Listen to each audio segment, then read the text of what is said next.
नमस्कार, मैं हूं आपके साथ मयंक। तो देखिए, वॉशिंगटन डीसी से लेके तेल अवीव तक सबके मन में सिर्फ एक सवाल चल रहा है कि क्या रमजान पर ईरान ने परमाणु परीक्षण कर लिया है, क्या ईरान ने परमाणु धमाका किया। ये वो सवाल है जिससे अमेरिका की भी नींद उड़ी हुई है और इजराइल की भी नींद उड़ी हुई है। देखिए, रमजान का कल पहला दिन था और पहले ही दिन ये खबर आ गई कि ईरान में एक बड़ा जो है अर्थक्वेक आया है। अब अर्थक्वेक आया, उसके फौरन बाद सब तरफ अलर्ट और ये खबर फैल गई कि कहीं ईरान ने जो है परमाणु धमाका तो नहीं कर दिया। अब देखिए, ये जो भूकंप आया, ये इसको अलग अलग जो जियोलॉजिकल एजेंसीज होती हैं, ये इसको मापती रहती हैं। और जो खबरें आनी शुरू हुई, अलग अलग जो खबरें आई, उसके मुताबिक German research centre for Jio sciences के मुताबिक भूकंप जो था वो 5.5 उसकी तीव्रता थी और ये दक्षिणी ईरान में था, जो कि फार्स प्रांत के मोहर शहर से करीब 36 किलोमीटर दक्षिण पश्चिम इलाके में था। यानी उसकी एग्जैक्ट लोकेशन पता चली। और जो German research centre for Jio sciences है, इसके मुताबिक इसकी तीव्रता जो है 5.5 थी। और जब ये भूकंप आया तो आसपास के लोगों ने अच्छा खासा झटका महसूस किया और सब अपने घरों के बाहर आ गए। तो पहला आंकड़ा तो भूकंप का ये आया। इसके दूसरे बाद, थोड़ी देर बाद, अमेरिकी भूवैज्ञानिक सर्वेक्षण यानी यूएसजीएस ने इसकी तीव्रता मापी और बताया कि ये 4.4 रिक्टर स्केल पर इसकी जो है वो तीव्रता थी। यानी देखिए, पहली बात तो ये कि जो जर्मनी की एजेंसी ने बताया वो इसे 5.5 बताया और जो अमेरिकन एजेंसी ने बताया उसे 4.4 बताया। अब ये थोड़ा सा डिफरेंस है, ये हो सकता है, इसमें कोई बड़ी बात नहीं है। अब सवाल ये था कि भाई क्या ये परमाणु परीक्षण है। और पूरे, आप सच मानिए, पूरे सोशल मीडिया से लेके जितने एक्सपर्ट्स हैं, अमेरिका के जितने रिसर्च लैब्स हैं, इजराइल के रिसर्च लैब हैं, यूरोप के रिसर्च लैब हैं, सब आप जानते हैं किस बात का इंतजार कर रहे थे। सब इस बात का इंतजार कर रहे थे कि इस भूकंप के बाद आफ्टर शॉक आता है कि नहीं आता है। यानी आप देखिए, ईरान के परमाणु बम का इतना जबरदस्त खौफ ये शायद ही कहीं कभी किसी ने देखा होगा। हर एजेंसी ये इंतजार कर रही कि आफ्टर शॉक आता है कि नहीं। अगर आफ्टर शॉक आए तो इसका मतलब यह है कि भाई परमाणु टेस्ट नहीं है, एक नेचुरल घटना थी और उसके बाद आफ्टर शॉक भी आए। तो अब हर एजेंसी ये मापने पे लगी हुई है, अमेरिका भी ये देखने में लगा हुआ है, इजराइल तेल अवीव से ये देखा जा रहा है कि भाई भूकंप के बाद आफ्टर शॉक। आफ्टर शॉक मतलब एक बड़ा भूकंप आता है, उसके बाद छोटे छोटे कई भूकंप आते हैं। तो ये सब ये मापने में लग गए कि दूसरा आफ्टर शॉक आता है कि नहीं आता है। अब इसके बारे में कोई कंफर्मेशन नहीं है कि आफ्टर शॉक आए या नहीं आए, इसीलिए सवाल उठ पड़े कि कहीं ये न्यूक्लियर टेस्ट तो नहीं है। अब देखिए, दूसरी बड़ी बात, जो गौर करने वाली बात यह है, जो सबसे ज़्यादा मिस्टीरियस बात थी इस सब को लेकर, आखिर देखिए, भूकंप ईरान में अक्सर आते हैं। साल में मैंने एक स्टडी देखी कि साल भर में ईरान में 2000 भूकंप आते हैं, करीब छोटे बड़े झटके मिला के 2000 से ज़्यादा भूकंप आते हैं, क्योंकि वो सिस्मिक जोन में है और टेक्टोनिक प्लेट्स ज़मीन की जब टकराती हैं, ज़मीन के अंदर जब प्लेट्स टकराती हैं तो भूकंप आते हैं। वो पहाड़ी इलाका भी है, इसलिए भूकंप और ज़्यादा आते हैं। लेकिन कल एक बड़ी दिलचस्प बात हुई। आखिर क्यों कहा गया कि भाई ये संदेह और क्यों बढ़ गया कि भाई ईरान ने परमाणु टेस्ट कर लिया है।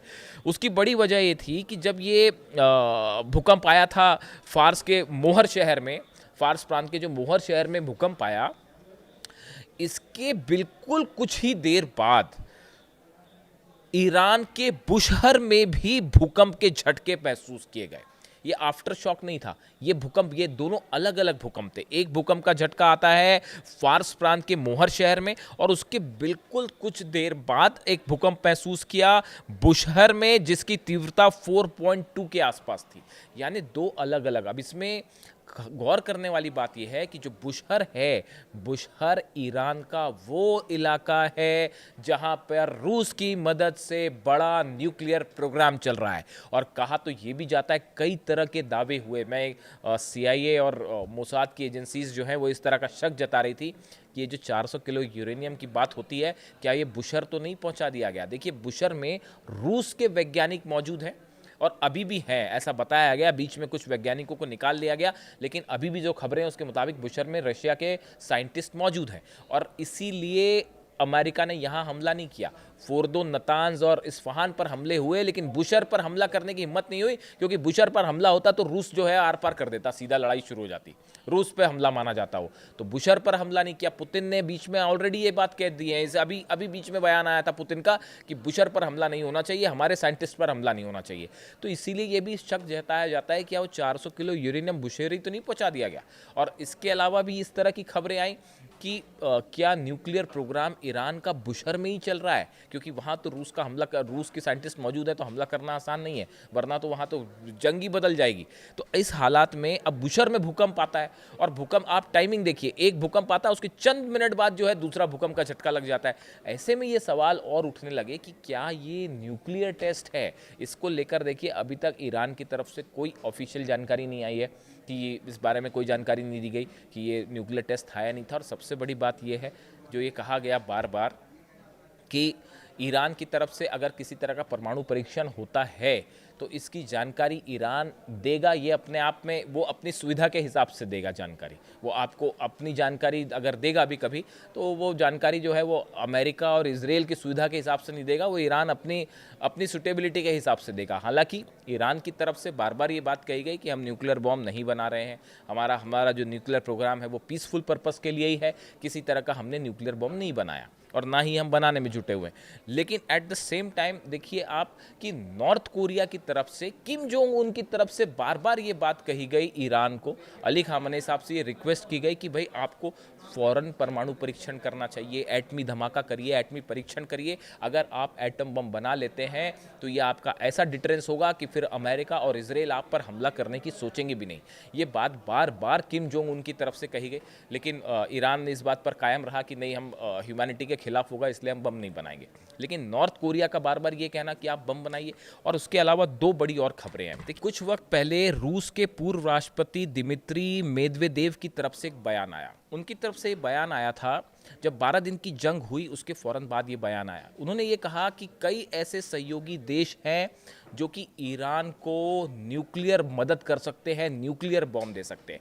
दिमित्री मेदवेदेव वो शख्स हैं, अगर आप इंटरनेशनल रिलेशंस को फॉलो करते हैं, डिप्लोमेटिक सर्कल्स में उनके बयानों को देखते हैं, तो उनके बयानों का अच्छा खासा वेटेज माना जाता है। और ये कहा जाता है कि वो बड़े नपे तुले शब्दों में अपनी बात करते हैं, और जो बात करते हैं वो सही बात करते हैं। उनकी तरफ से ये बयान आना कि अमेरिका ने जिस तरह से पिछली बार हमले किए न्यूक्लियर सेंटर्स पर ईरान के, उसके बाद कई देश ईरान को परमाणु बम दे सकते हैं। उनका इशारा संभवतः नॉर्थ कोरिया की तरफ से था, और नॉर्थ कोरिया के बयान मैंने आपको बताया लगातार आ रहे हैं। नॉर्थ कोरिया की तरफ से कहा गया था कि आप जल्दी से परमाणु परीक्षण करिए। ऐसे में देखिए दिमित्री मेदवेदेव का यह बयान आना कि सहयोगी देश बम दे सकते हैं।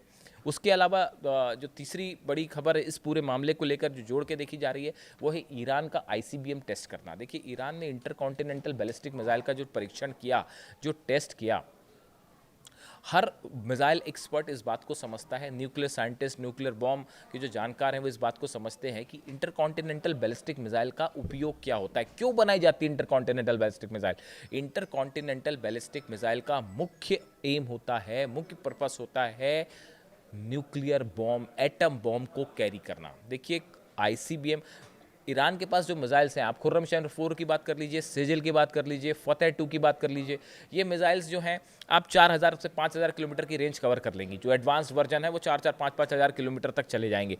पूरा इजराइल कवर हो जाएगा, फारस की खाड़ी का इलाका, अरब सागर तक कवर होगा, यानी कि जो शिप्स हैं अमेरिका की वो टारगेट पे आ जाएंगे, और बड़ा हिस्सा इजराइल तो पूरा कवर हो ही जाएगा। यानी पर्पस यहाँ तक खत्म हो गया। फिर आखिर आईसीबीएम टेस्ट क्यों किया ईरान ने? आईसीबीएम पे आप कोई 500 किलो और 600 किलो का बारूद रख के तो भेजेंगे नहीं भाई, उससे कितना नुकसान होगा।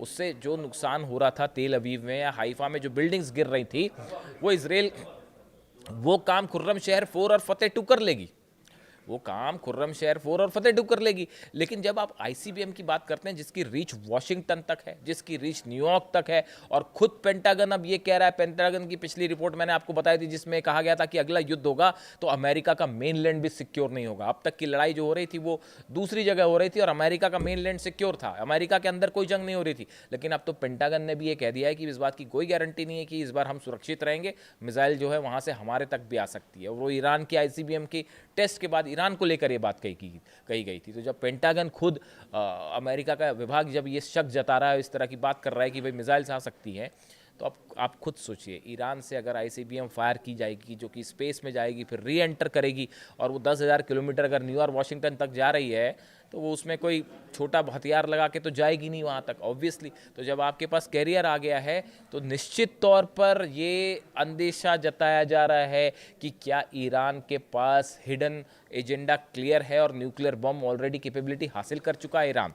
देखिए, कल का परमाणु, जब कल के जो आए भूकंप के झटके आए, ये भूकंप के झटके परमाणु परीक्षण थे या नहीं थे, इसके बारे में कोई साफ लाइन नहीं है, लेकिन जो खौफ था साहब अमेरिका से लेके इजराइल तक, वो देखते बनता था। अब इसके अलावा आप और देखिए, जो 2-3 चीज़ बड़ी गौर करने वाली है, जो कि अपने केमिकल वेपन्स लगा रखे हैं ईरान ने अपनी मिसाइल्स के ऊपर। कहा जाता है कि ईरान ने अपनी मिसाइल्स के ऊपर केमिकल वेपन्स लगा दिए हैं। अगर कोई बड़ा हमला होता है तो ईरान आर पार, अब ईरान में जो जंग होगी ना, वो 6-7 दिन 8 दिन महीने वाली जंग नहीं, वो आर पार की लड़ाई होगी, एग्जिस्टेंस की लड़ाई होगी इस बार मिडिल ईस्ट में, और उस पर ईरान ऑल आउट वॉर के लिए तैयार है। और बताया जाता है कि अपने मिसाइल्स के ऊपर chemical weapons, biological weapons Iran ने अपलोड कर दिए हैं, जिन्हें मिनी परमाणु बम भी कहा जाता है। बड़े खतरनाक होते हैं, वो पूरे शहर को ख़त्म कर सकते हैं अगर उस पर बायोलॉजिकल वेपन्स लगा दिए जाएँ तो।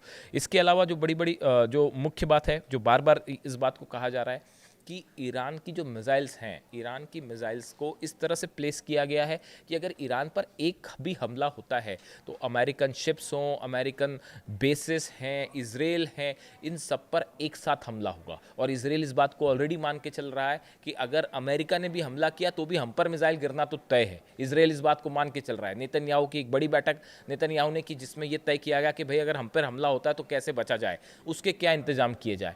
यानी दोनों ही सिचुएशन में, चाहे अमेरिका हमला करे ना करे, इजराइल पर हमला तय है। अगर ईरान पर हमला होता है तो उसका मुख्य परिणाम यह होगा कि इजराइल खतरे में पड़ जाएगा। और इस बार ईरान जो है वो आर पार की जंग के मूड में है। ऐसे में भूकंप के झटके आना, इस बात को लेकर तमाम सवाल हैं जो कि जिनका कोई उत्तर नहीं है, लेकिन ये सिर्फ इशारा करते हैं। और कि क्या ईरान के पास परमाणु बम है, क्या टेस्ट हो चुका है, इसको लेकर अलग अलग दावे हैं सोशल मीडिया पे। कोई लोग कुछ कहते हैं, कोई लोगों का दावा है कि ऑलरेडी कैपेबिलिटी हासिल हो चुकी है, बस अनाउंस करना बाकी है। ऐसे तमाम दावे हैं अलग अलग एक्सपर्ट्स के।